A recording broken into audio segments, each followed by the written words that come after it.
Bonjour à tous. On me demande régulièrement dans les commentaires des vidéos des prévisions par signe pour 2024 si les prévisions concernent également l'ascendant, voire le signe lunaire. Alors, les transits planétaires sont évidemment les mêmes, quel que soit le point du thème étudié.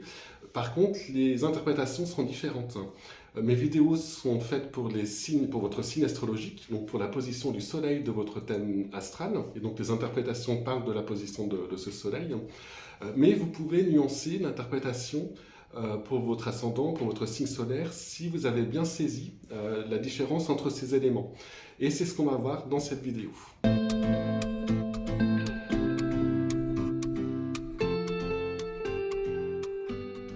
Dans les 12 vidéos des prévisions 2024, je parle de l'influence des planètes lentes, Pluton, Neptune, Uranus, Saturne et Jupiter, par rapport à votre signe astrologique, c'est-à-dire des aspects planétaires que ces planètes vont former avec votre Soleil. Voici la carte du ciel pour le 21 janvier 2024, date à laquelle Pluton fait son entrée dans le signe du Verseau, avec uniquement ces 5 planètes lentes. Alors je rappelle que ce sont les plus importantes dans le cadre des prévisions avec les transits planétaires. Je vais prendre l'exemple de Pluton et je ne vais garder que cette planète sur la carte pour simplifier. En 2024, Pluton va atteindre 2 degrés 06 du Verseau avant de rétrograder, donc de reculer, et de revenir provisoirement en Capricorne. Donc si votre Soleil est entre 0 et 2 degrés d'un signe, donc si vous êtes né en tout début de signe, les 2-3 premiers jours, vous serez concerné par un transit de Pluton. S'il est entre 0 et 2 degrés du Verseau, la petite zone en jaune, ce sera une conjonction. S'il est entre 0 et 2 degrés du Bélier, du Sagittaire, des Gémeaux ou de la Balance, ce sera un aspect harmonique, un sextile ou un trigone. Et s'il est entre 0 et 2 degrés du Lion, du Scorpion ou du Taureau, ce sera un aspect plus tendu, un carré ou une opposition. Pour les autres signes, ce sera un aspect mineur, moins important, quoi qu'à prendre en compte avec Pluton, donc un semi-sextile ou un quinconce. Mais si vous avez un autre élément du thème dans l'une de ces petites zones, il sera également sous l'influence du transit de Pluton. Alors ça peut être une planète, et le transit sera très important s'il s'agit d'une planète personnelle, la Lune, Mercure, Vénus ou Mars, mais aussi s'il s'agit de votre maître d'ascendant, donc de là ou des planètes qui maîtrisent le signe où se trouve votre ascendant. Le transit sera également très important si l'un des angles de votre thème se trouve dans l'une de ces zones, angle dont fait partie l'ascendant. Par exemple, voici le thème astral de Vianney.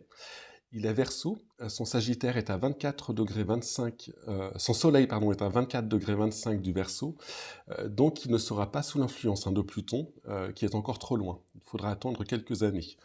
Par contre, on voit que son ascendant est à 1 degré 38 du Lion.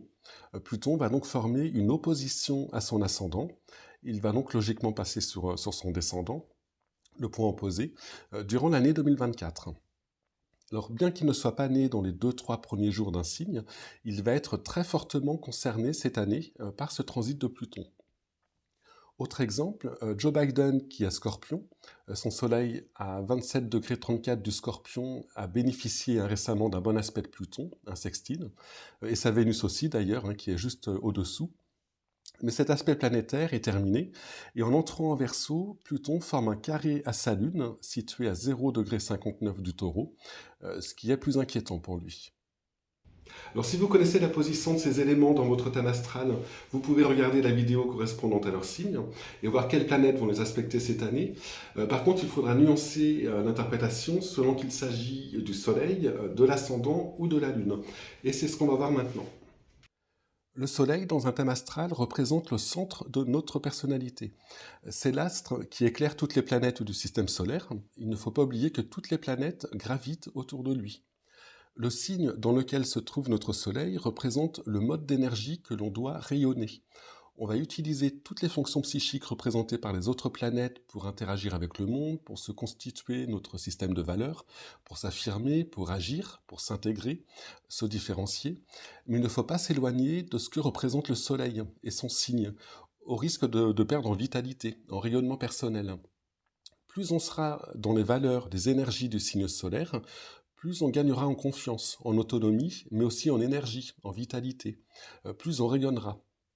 En s'éloignant du Soleil, En négligeant sa vie émotionnelle, par exemple, pour un cancer, on se décentre, on s'éloigne de qui on est au plus profond de nous. Le soleil, c'est une représentation personnelle du soi, une sorte d'idéal du moi. Un transit sur notre soleil va directement influencer notre identité profonde, notre force de rayonnement, notre confiance. Par extension, il peut jouer sur notre fonction sociale, notre carrière, mais aussi sur des figures masculines de notre entourage, comme le mari ou le père. L'ascendance n'est pas une planète, ce n'est pas une fonction psychique, ni un noyau d'énergie, c'est la porte d'entrée, entre guillemets, de la première maison astrologique. Et les maisons sont des secteurs d'incarnation, des champs d'expérience terrestre. Expérimenter la première maison, c'est prendre conscience de qui on est, c'est faire l'expérience de sa propre identité. Le signe à l'ascendant va nous indiquer le mode d'énergie à utiliser pour ça.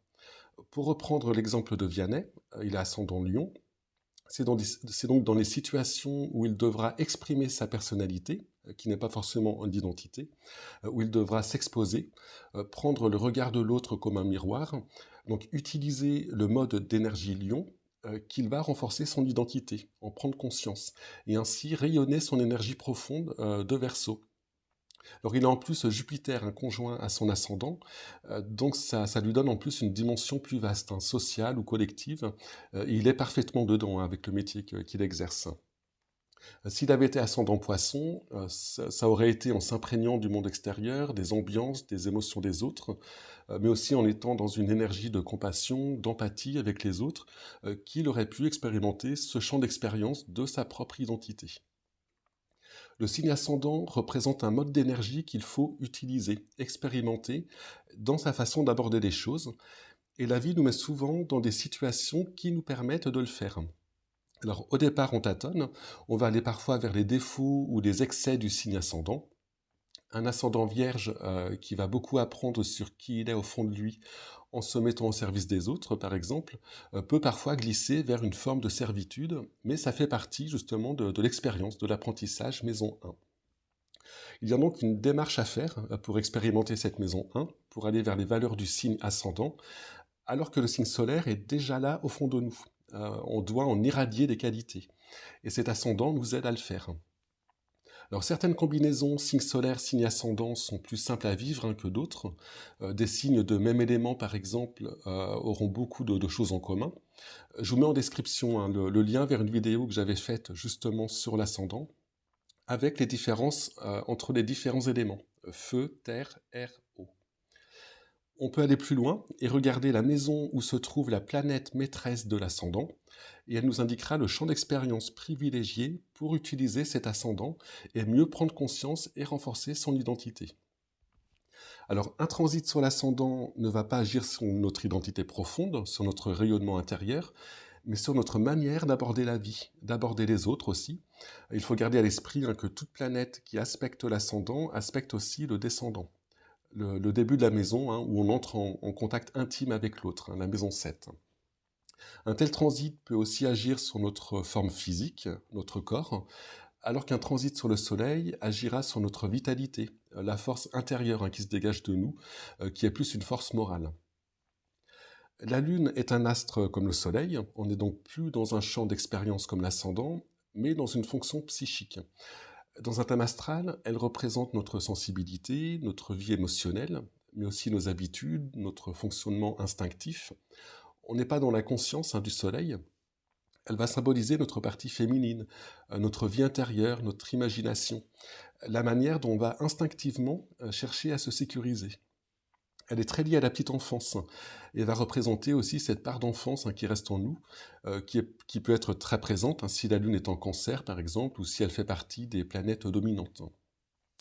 Un transit planétaire qui touche la Lune va donc agir sur notre équilibre émotionnel, sur notre inconscient, sur nos habitudes, notre sentiment de sécurité, mais aussi par extension sur notre vie familiale, notre vie domestique, nos enfants, une figure féminine de notre entourage, comme la femme ou la mère.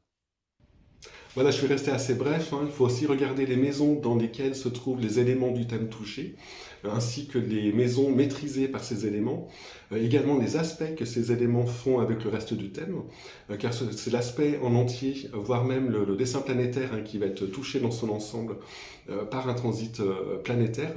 Mais je voulais juste vous expliquer, voilà, en gros, les différences entre l'ascendant, la Lune et le Soleil, afin que vous puissiez vous-même nuancer l'interprétation et donc regarder la vidéo qui correspond à leur signe. Alors dernière chose, au niveau des courbes qui indiquent les périodes de l'année où votre Soleil sera sous l'influence directe de la planète qui forme un aspect en transit, elles marchent aussi pour l'ascendant et la Lune, et tous les éléments du thème, hein, d'ailleurs. Vous les trouverez par les liens dans les descriptions des vidéos des prévisions annuelles. Par exemple, si vous êtes ascendant Verseau et que votre ascendant est à 24 degrés 30 du Verseau, vous pouvez aller sur la courbe d'Uranus qui est en carré à ce signe en 2024. Ici, il est indiqué, la position du Soleil, mais on peut y mettre n'importe quel élément du thème. Donc, votre ascendant est à 24 degrés 30, donc Uranus formera un carré exact à votre ascendant dans la première quinzaine de juin, c'est la courbe rouge, et ce carré sera actif, donc influent, de fin avril à début août, si on prend une marge de 2 degrés de part et d'autre, et c'est la zone en jaune. Voilà, j'espère avoir été assez compréhensible, hein, sur la différence entre le Soleil, l'ascendant et la Lune. En tout cas, je vous remercie de m'avoir écouté et je vous dis à bientôt.